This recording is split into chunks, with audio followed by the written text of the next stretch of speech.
All right, y'all, that's your girl Keen. I'm about to show you how to make this journal right here. Be popping.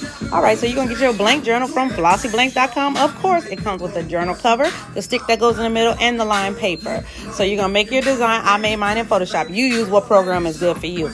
I did the measurements, I believe it was 12.25 by 8.25, but I would suggest that you remeasure as always. Make sure that stick is in there. So I use a little heat tape for that, but I don't use heat tape on none of the stuff I do anymore. I just let my paper hold it down.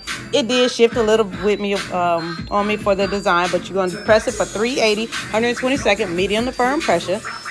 But that thing came out cute, even though I got a little line at the top because my paper shifted. But oh well, it's still cute. No ghosting. That thing is fire. Let me show y'all now how to put this bad boy together. Make sure it's cool before you put it together. Take that little stick out. You don't need that no more. Make sure your journal is the right direction for you. I like my ribbon to go from top to bottom, so I make sure that ribbon starts at the top.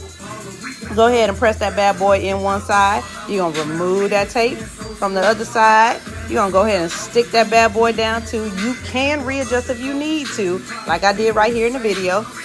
Readjust, press it down. You got that, and then you got a whole little journal. That thing's cute, and you can do the matching pen if you like. Go ahead and follow me for more tips and tutorials.